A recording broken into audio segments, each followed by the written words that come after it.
Will Aaron Rodgers ever go to the Bears? No, but I believe there's a team that might play in Chicago this year. On a road trip. I don't know. I'm not sure. Gotta check it out. Hey, in this business, we call that foreshadowing, and it's finally come to fruition. Aaron Rodgers headed to Pittsburgh. Welcome to NFL Live. Phil Murphy here. We're running 21 personnel today. Kevin Clark, Jeremy Fowler in the studio. Mina Kimes, she'll be in the big screen with us. Aaron Rodgers, he's got a gold jacket with his name on it someday, but for now, he's in black and yellow. Let's dive into it. Last season, QBR, not kind to Rodgers. He ranked 25th. Total QBR 48th. He also ranked 28th in yards per attempt. That downfall did predate his torn Achilles. You see 2022, last year with the Packers, he was 26th in QBR, but that was after leading the league, not just 2021 on screen, 2020 as well. He won MVP both of those years. Jeremy, we now know Rodgers is a Steeler. How did we finally get to this point? Constant communication. Mike Tomlin, OC Arthur Smith, talking up with Rodgers the last few weeks just to make sure everybody was comfortable, meaningful conversations. And then I was told Thursday morning inside the Steelers building is when this really started to intensify. And actually some relief set in because everybody there, everybody involved felt that this was going to happen. They expected it, but they never really got an affirmative yes until that point. And so that's when the ball got rolling. And now everybody's excited. You know, they gave Rodgers time too with the personal matter he had. I was told that that was big for them to just try to be patient through this process, let him work that out. That was real. And then now they got him. They believe he's been in excellent shape training in LA and he's ready to go. Not a huge surprise ultimately that we got here, but that tension started to build as the calendar says June. I mean, Rodgers in his prime, we know routinely 30 to 40 touchdowns to 5 picks maybe on a year. What are the Steelers getting with Rodgers at QB in 2025?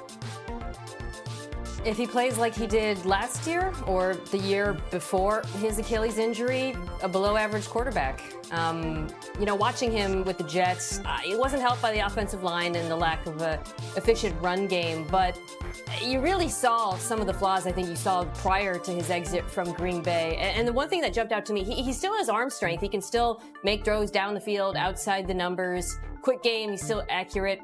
But the intermediate throws that the best quarterbacks in the NFL dine on in that 10 to 20 yard range was really missing for Rodgers last year in that part of the field. 10 to 20 yards, 30th in QBR, 30th in EPA per play, 29th in completion percentage over expected. Now, there's a chance that a year removed from his Achilles injury, maybe he's more comfortable moving around in the pocket, navigating pressure. But he's 42 years old. I don't know if that's a bet I'm comfortable to make, so I would keep my expectations pretty tempered.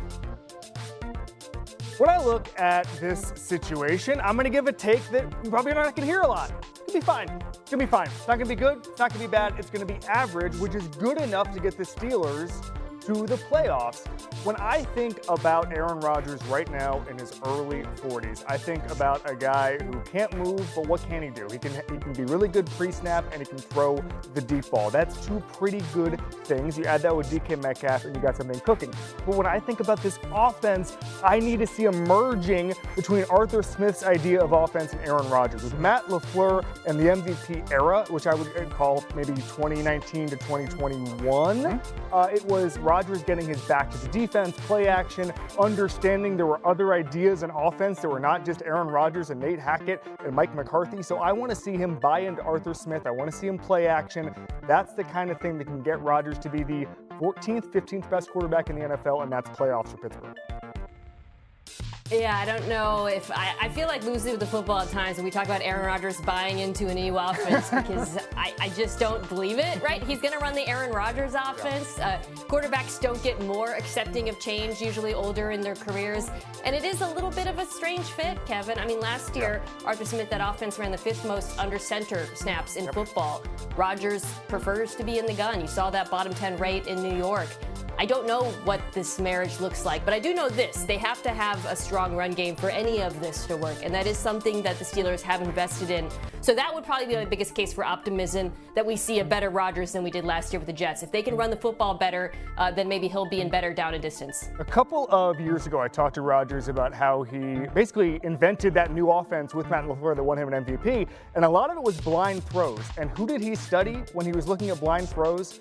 Ryan Tannehill and Arthur Smith. That That was the buy-in. That was how he understood how to hang in the pocket and trust that offense. And so I wonder if he goes back to that a little bit, looks at that Tannehill tape from that year where Tannehill was one of the best quarterbacks in football, if you guys remember, borrow from that. If I'm Arthur Smith, I clip out that article I wrote a couple years ago and put it in his locker and say, look, you watched me. You watched me.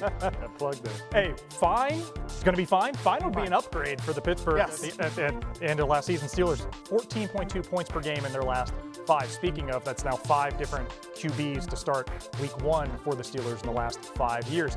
Hey, the Colts had a longer run than that post Andrew Luck. Now Indy's going to be without QB Anthony Richardson for the immediate future as the 23-year-old aggravated the right shoulder joint he injured back in 2023. Head coach Shane Steichen on Thursday gave this update on his QB. So we're going to set him out this week. Obviously, he'll sit out for mini camp.